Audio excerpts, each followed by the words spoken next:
What's up, guys? So, before I get started with the Raw review, just want to throw this out there.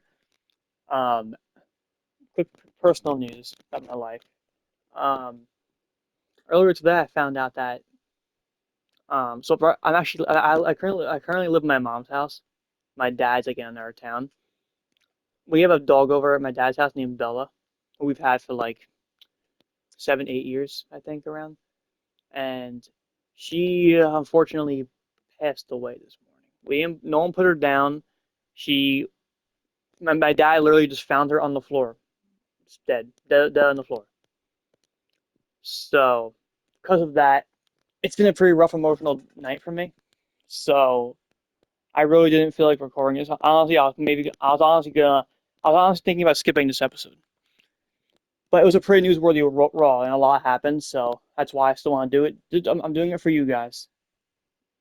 But if this episode's more shorter than usual, that's why. I'm honestly, because my dogs is all on my mind right now more than Raw, so I'm probably gonna abbreviate this episode and shorten it a little bit, just to like mourn and talk to like my dad's everyone about it, hang out with them. So just so you guys know, is this episode shorter than usual? Personal stuff going on. That's all.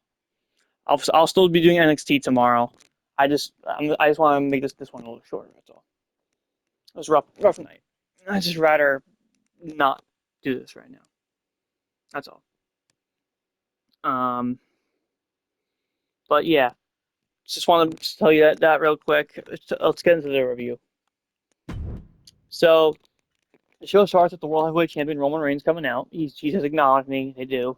He says he's a man of his word. He called a shot and he delivered. Before he went to the desert, Saudi Arabia, he said he was going to win the Royal Rumble and save this place. And that's what he did. He went to WrestleMania, beat the old man CM Punk, owned the whole summer, and then last night he beat Seth Rollins. He knows in these parts that stings a bit. He's Seth Ohio's boy and his brother. He thinks after last night they found some peace. So as the OTC, he can only acknowledge so much, but he doesn't mind if the crowd does, and he holds the mic up so they can sing Seth Rollins a song for him, which is nice. Then LA Knight enters. I predicted this to my friends earlier. I literally said before Raw, we were like, who's going to challenge him next? And I was like, I think it's going to be LA Knight because he's feeding the Bloodline. I think he's next in line, and sure enough, here he is. Not gonna lie, Knight cooked Roman on the mic in this promo. LA Knight gets in the ring. He congrats Roman on his win at SummerSlam, still being the World Heavyweight Champion and all that. And he says Roman's still a fraud. Even though he won by himself, he's still a fraud. Knight says he's been calling his name for months, but instead of entering, he sicks the dogs out. So, and Knight says that he beat everyone in the Bloodline, so he wants Roman now. The last time they went one-on-one, it wasn't so one-on-one. So he just wants what Roman gave Seth last night. And they can do it tonight, next week, Money in the Bank. He'll even hold till WrestleMania. But the only right answer is yeah. And Roman's like, "Who you calling fraud? You're the megastar, and you wear a Walmart watch around your wrist tonight." Roman shows his fancy watch off and says, "What has LA Knight done? Beat his cousins? Hooray! He won a 6-man tag. No tournament, no battle royal, no big match, and you don't get a title shot by complaining no more." Knight can waste his cousin's time, but not Roman's anymore. Back of the line. Then Knight says, he tells Roman he's got a lot more aura when he's not right there across from him, making his scrunchy little faces. It's a coincidence. He was in a group called The Shield because he uses his numbers and sneak attacks to shield himself. Then Knight says he's lightning in the bottle. Everything Roman wishes he was, but isn't. And when he figures out where to go buy one, since he can't grow a pair, he'll smack him back to factory settings because he's the uncrowned champion of this world. LA Knight, yeah. Great start to the show. Now we go to our first match tonight. And as the bell rings, we have Alright, so this is the match of JeVon Evans versus Ethan Page, and it's a pretty solid match. JeVon Evans does win. This is more about the post-match angle. After the match, Big Cass finally makes his return after weeks of teases. Big Cass is first time since 2018. Big Cass makes his return. He plants a big huge foot into JeVon's face. He attacks JeVon, throws him around the rope, gives him a bear hug, swings him around, he beats him up basically. Yeah, that was it. Fun stuff. How do you see him back? Weird Enzo's not with him, but cool to see Big Cass back. Then we go backstage. Roman Reigns is giving the Usos and Fatu a talking for losing their 6-man tag at SummerSlam. And Roman says, "Where's Solo? He's beyond his hip getting coffee." Where's Keys? Where is he? Why does he keep cheering you Jacob's family? Jacob is Roman's family, not Royce. Just the bloodline they have. Question on one. And Jimmy says, "Hey Roman, you say the word, we'll take the night out." Roman says, "No, they have the chance. Don't touch no." Roman leaves. Mike then crosses the line for not being allowed to attack him. It was funny stuff. Then we go to the back of Jacob Fatu, and Royce comes in. Royce says, Jacob gets up and says, "You're not my brother. You're not my family. You're just one of the boys." Jacob is loved. And Jacob says, "Well, I'm done with you, pretty much." He's like, let's have a street fight match tonight." And he does dog walk with Royce's ass. That was it. Then we go to our next promo. Right across the back of the neck. This one's official, and it's Ruka who's ready for action. So, Liv Morgan comes out from Mike, women's world champ Liv Morgan with the other doesn't females. So, Roxanne, Perez, and women's Intercontinental champion Raquel Rodriguez. Lucas to Mike and says she's the greatest champ of all time, like usual. And we know that because she beat Io Scott at SummerSlam. If you're mad, you can stay mad. But she'll give Io props for being the only woman in the division brave enough to challenge Liv. And now she's done it for her. She isn't getting any other challengers. So you know what that means? She's going to be the longest reigning women's world champ of all time. That's enough about her. She wants to talk about another member of Judgement Day, her best friend and sister, someone she's proud to call the new Women's Intercontinental Champion, Raquel Rodriguez. And of course, she couldn't have done it without Roxanne Perez. And in a few minutes, Roxanne's going to embarrass Ruka and prove why Judgement Day runs Raw. So then, Ruka comes out, we get Ruka versus Roxanne Perez, with Liv and Raquel ringside. Liv and Raquel try to interfere, Soul attacks them away, and pretty much at the end, the ref catches Liv trying to extract Ruka and attack her, and Ruka wins by disqualification. After the match, Liv, Roxanne, and Raquel beat up Ruka and stand tall. And then we get another big return. This felt like a Raw after Mania, honestly. After Big Cass, we get two more returns here. First up, Becky Lynch is back. And not only that, she's a babyface again. Becky comes out and grabs a mic. She says she didn't come for the Intercontinental Championship that Raquel's holding because she made that belt and doesn't need to make it anymore. No, she came for Liv Morgan because it's not going to be another 100 days before she defends that belt again. You're just a glorified valet, Liv. The women's champion should be fighting, not flirting. And the man says Liv is the worst reign of all time. And it's not just her saying it, everybody's saying it. I'm glad she kept that, at least. That's fun. And unfortunately for Liv, things are about to get a whole lot worse. Liv talks now, and she says Becky should be at home being a mommy to her daughter. She's not. Instead, she's in her face, which is actually pathetic. And why? Because she's jealous of her, because her time is over and Liv's time is now. Becky is jealous because she's the greatest world champ of all time. Then Becky says Liv isn't even the greatest champion in her own group. Even the greatest women's champion even the greatest women's champion that slept with Dominic Mysterio. That was a great line. Then, Pyro goes off. Second return. Stephanie Vaquer is back. Stephanie comes out, and she attacks Raquel and Roxanne, and Liv slides out of the ring. Stephanie goes after her while Becky walks up in the turnbuckles. And Stephanie beats up Liv to get her revenge for Liv running her off through this. You can sense her bad intentions here. Then Stephanie stares her down. Her face off with Becky, and pretty much they're both no longer contenders. First up, Raw needed this because SmackDown's division better now. They have more talent. Raw only Liv and Io. They have more stars now. They got Becky and Stephanie back, two big names back. The Raw division has some nice star power again. Liv has some challenges now. Really confused here. Good to see them back. No way. Come on. Then we see Paul Heyman in the back. Oba Femi comes in. Oba tells Paul he never got a chance to thank Brock Lesnar for all the things he said about him and to him. And he liked it if Paul would thank him for teaching. Paul says his pleasure. Congrats to you, Liv. And then we go to the ring for next promo. Alright, so now Oba Femi goes to the ring as a promo. He says, words can't describe the things that transpired on night one of SummerSlam. He and Brock went to war in Hell in a Cell and came out the other side, scars and bruises as winner and loser. But most importantly, they came out with newfound respect for each other. He thought in his ignorance that Brock knew he was the one when he put him away at WrestleMania. And that's why when Brock attacked him after Mania, he thought it was coming out of envy or jealousy. But he knows now it was a test, and Brock needed to find out if he chose right. The question coming out of WrestleMania was, can Oba Femi swim? And that was answered easily. But going into SummerSlam, the question changed to, how long can you hold your breath? He went into the cage with one of the most decorated combat athletes of his generation, got held down in the depths, came up, passed the test, and now the beast can finally rest. Nice rhyme. But now his destiny is clearer than ever. But it's when the path is clear that men miss it. There's no correct path. You forge your own destiny, and with this torch passed to him, he'll find his own way and lead a new generation to fall the old guard. If any man has a problem with him, with the man who holds the torch, he will answer to the ruler, the destroyer, the bringer of war. He will answer to Obafemi.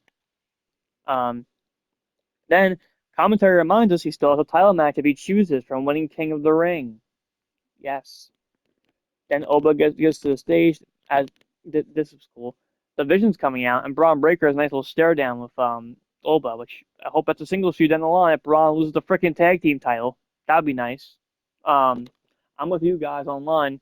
He needs to become a singles guy and get out of this tag team with Theory.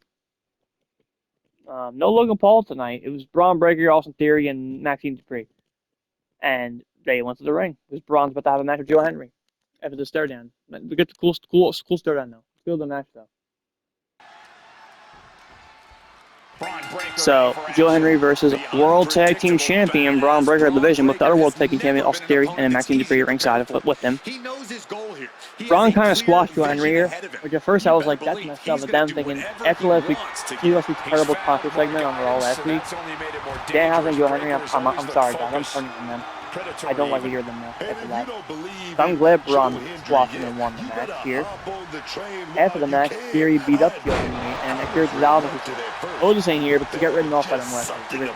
But Zawa's here. It appears Zawa comes out and attacks Theory out of there. Then we go backstage for Big Cass in the interview. Big Cass says for 8 years he was left for dead in the dirt. 8 years it took him to get back here from rock bottom. Nothing personal for JeVon Evans. He was just in the way. Cass is here to stack bodies, and JeVon was the first, but he sure won't be the last. Then we go to a nice little video for Chad Gable, and now we go to his promo and his match.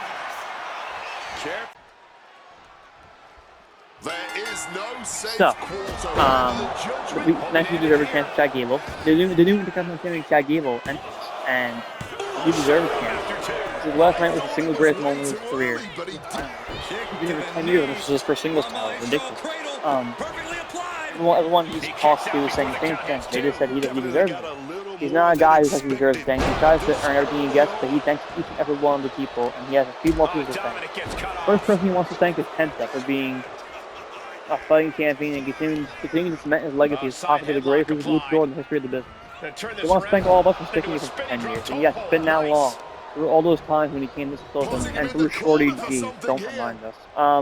He promised himself he was going to be a singles champion in WWE, and he tells his kids every night, if you promise yourself something, you better bust your ass and make good on that promise. And he crawled through a river of crap and came out clean on the other side. He fulfilled that promise, and he's proud to be your Intercontinental Champion. Every time he said that. Penta enters, he tells Chad he deserves that beautiful title. And last night they stole the show, and tonight he gives Chad his flowers. He knows Chad's made some mistakes, but he's changed, and he thanks him for that change. Now he has his respect. This is very simple. Chad's a true luchador and one of the best wrestlers in the world. Then Dominic Mysterio comes out, JD McDonough, Judgement Day. Dominic asks, what's this garbage he's hearing about Chad being a luchador? Dominic, the AAA Mega Champ, greatest Mysterio of all time, and the king of luchador. JD asks Dominic why any of these pigs in the crowd should cheer for Chad or Penta. Chad's best match was when another wrestler whooped his ass, took his match, and he lost the right to call himself a luchador. Penta just lost. What does that make sense? Dominic says Chad is keeping his title warm for him. He doesn't expect all the gold, and they can end Chad's journey any time. They're done playing around. Chad says, if you really need any Chad says, let's go right here, right now. Then the match happens. Chad Gable and Penta versus Judgment Day's Dominic and JD. Fun style match here, and in the end, toward the end, Dominic tries to cheat, but Penta gives it to Gomez and uses the AAA belt and attacks and behind the ref back. And Chad Gable and Penta win the match. Chad winning Dominic. Good stuff. Then in the back, Braun Breaker is chatting up Paul Heyman while Lyra chats about Raw GM appears in the back. Lyra Valkyria. Braun asks if Paul saw earlier what happened, and he wants to take care of Oba. He asks Paul if he knows where Oba is. Paul asks how he'd know where Oba is, and Braun apologizes, saying he thought Oba was Paul's new friend. Good stuff. Now we go to our main event. Alright, so this main event was set up earlier in the night. It was it's a 3 fight. It's Royce versus space. Sorry, I have brain fart. Jacob Fatu of the Bloodline. Sometimes you need a few accessories to introduce Ooh, to man. your opponent. Be it a kendo stick, a chair, or a table, the possibilities are I enjoyed the endless. match. Just man, Treated I don't know. like absolute rubbish. I don't know how I felt about it. Never a good feeling, Mixed feelings on it, I but guess. you But I don't have know. to The match was fun. It was a street fight. It was fun. I like what happened. Since Jacob Fatu has joined the Bloodline, he's fallen off. He felt like the old Jacob again, before the Bloodline again, at the end of this match. He was vicious. They ended the show with a great angle of him. So in the end of the match, Jacob Fatu does win the tongue and death grip. He wins the match. After the match, he refuses to let go of the hold. Royce keeps bleeding like crazy from him. Crazy. Jacob's like, still in business. Still in business. Uses the steel chair and pulls power towards it. Then Adam Pearce comes out, and Jacob goes back again after being held back, and he hip checks the damn chair to Royce's neck. It's crazy. Then Roman Reigns comes out and just nods approval of Jacob, and they put their ones up. Then this is very. Then Roman Reigns goes to the back, and Triple A DM Rey Mysterio is there, and Rey asks him if he knows who the DM of Triple A. Roman says he does now, and Rey says, he asks him if he can run something by him, and they walk off screen together. Very interesting. I think I know where this is going. I don't know if you guys saw, AEW's biggest show of the year, All in London, is happening the same weekend as the next AAA pay-per-view. I think this is TKO being petty, and they're gonna get Roman Reigns on the AAA card to try to beat AEW in the ratings that weekend. That's just my opinion. But we'll see what happens. That was the show. Again, guys, like I said, I'm sorry. This one was kind of short. Just Feels like in an Extreme Rules match, a lot your of stuff going. strategy almost has to be to Excuse me, have no sorry. strategy. Well, you That's do need it. preparation. You have to accept But, that you're walking into an I'll be back unstable tomorrow for situation actually and be no. adaptable. Sorry guys, Not actually I being won't locked be into back any one plan right away really for NXT smart in tomorrow. this kind of chaotic environment. I'm actually gonna be going to a concert tomorrow night. So I'm gonna be watching NXT still and recording still, probably the next morning. Just because Tuesday night, tomorrow night I'm gonna be at a concert. So the next morning, I'll probably work on NXT Wednesday morning, and recording, editing, uploading all next morning. So NXT will be out for you guys like a day later just this week, next month. That's the schedule. And I'll be back for SmackDown on Friday. Also, update on my co-host. He's taking time off. He told me he's gonna be coming back, possibly, not confirmed. He said maybe he's gonna be coming back after the next paper. So you'll be hearing me and May's special guests over time for the next couple weeks, and then we'll be back together again. So that's it for now. See you guys in the next one. Peace.